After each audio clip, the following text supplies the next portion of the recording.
How do I deal with secured debt in bankruptcy? If you are facing the tough situation of dealing with secured debt in bankruptcy, you might be wondering what your options are. Secured debt is tied to specific property, like a house or a car. If you do not pay, the creditor can take that property back. So, how do you manage this in bankruptcy? When you file for bankruptcy, you typically choose between two options, Chapter 7 and Chapter 13. Each option has different rules for handling secured debt. In Chapter 7 bankruptcy, you can eliminate your personal responsibility for the debt. However, this usually means you will lose the property unless you reaffirm the debt. Reaffirming means you agree to keep paying for the property. Alternatively, you can redeem the property by paying the creditor its current value in a lump sum. This option can be beneficial if the property is worth less than what you owe.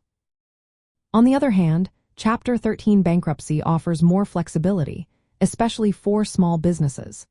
In this case, you can keep the property by including the secured debt in a repayment plan. This plan allows you to adjust the loan terms, extend the payment period, and sometimes even reduce the interest rate or the principal amount.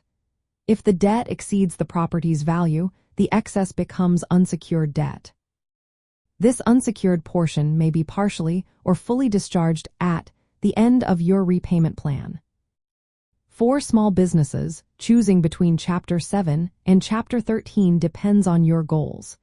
If you are planning to liquidate assets and stop operations, Chapter 7 may be the right choice. However, if you want to keep your business running and retain your assets, Chapter 13 could be more beneficial. It is also important to understand the rights of secured creditors in bankruptcy. These creditors have a higher priority in the process.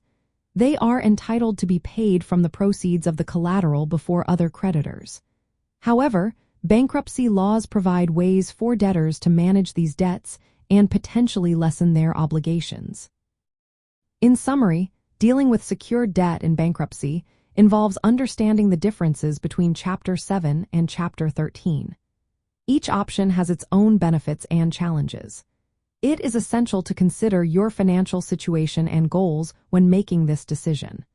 Whether you are an individual or a small business, knowing your rights and options can help you navigate this challenging time.